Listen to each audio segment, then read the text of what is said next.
যেই ফেরেশতার একটা ডানা পাখাতে যদি বাড়ি দেয় পুরো পৃথিবী তছনছ হয়ে রেখে দেবে, এতটা শক্তিশালী করে সৃষ্টি করা হয়েছে। সেই ফেরেশতাকে পর্যন্ত আল্লাহ কি বলেছে, উসজুদ লি আদম, আদমকে সিজদা করে। একটা তুচ্ছ প্রাণী, কোন একজন ফেরেশতা বাকি ছিল? প্রত্যেকটা ফেরেশতা সিজদা করেছে।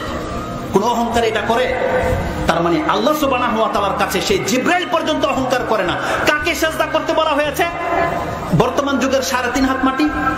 আদম আলাইহিস সালাম 60 হাত ছিল, তাহলে 60 হাতের একটা মানুষকে জিবরাইল আলাইহিস সালামের মতো ফেরেশতা পর্যন্ত সমস্ত ফেরেশতা সেই দিন সিজদা করেছিল। কার আদেশে? আল্লাহর আদেশে। তার মানে যেই ব্যক্তি আল্লাহর আদেশকে ফলো করে সে অহংকার করে না। কিন্তু আপনাকে মাত্র 3.5 হাত মাটি করে আল্লাহ বানিয়েছে, কয়টা টাকার মালিক করে দিয়েছে, কয় শতাংশ জমির মালিক করে দিয়েছে আপনাকে, কতটা হ্যান্ডসাম করে দিয়েছে আপনাকে, আপনাকে কতটা পদ আল্লাহ দান করেছে, আর আপনি আল্লাহ সুবহানাহু ওয়া তাআলার সাথে অহংকার করেন। আপনাকে 5 বার বলা হয় হাইয়া আলাস সালাহ, তুমি সিজদা করো তোমার মালিককে। আরে জিবরাইল আলাইহিস সালামকে বলা হয়েছিল তুমি সিজদা করো মানুষকে, একটা অধম মানুষকে, তাই তারা করেছিল। আর আপনাকে আমাকে বলেছে তুমি তোমার মালিককে সিজদা করো। আপনি কত বড় অহংকারী হয়ে গেছেন যে আপনি আল্লাহকে সিজদা করেন না? বলেন। তার মানে এটাকে বলা হয় অহংকার।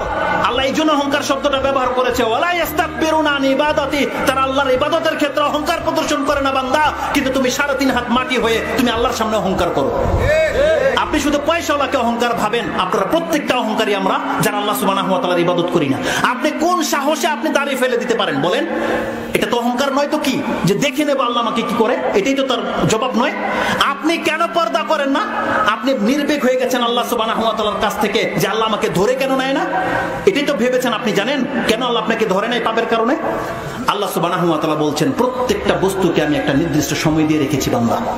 কোরআনের আরেক জায়গায় বলেছেন এটা তোমার রবের দয়া মুহাম্মদ, তোমার রবের দয়া যে পাপের কারণে তৎনব তাদেরকে ধরা হয় না। আপনি পড়ুন সূরা কাহফের 57-58 নম্বর আয়াতটি, 18 নম্বর সূরার 18 নম্বর আয়াতটি আপনি পড়েন। সেখানে আল্লাহ বলছেন রাহমাতুম মির রাব্বিক, এটা তোমার রবের দয়া স্বরূপ তাকে ধরা হয় না। সূরা নাহল 16 নম্বর সূরার 61 নম্বর আয়াতে বলেন, আল্লাহ বলছেন ওয়ালাউ ইউআখিযুল্লাহু আন-নাসা বিযুলমিহিম মা তারাকা আলাইহা মিন দাব্বাহ ওয়ালাকিন ইউআখিরুহুম ইলা আজালিন মুসাম্মা ইযা জাআ আজালুহুম লা ইস্তাখিরুনা সাআতান ওয়া লা ইস্তাকদিমুন।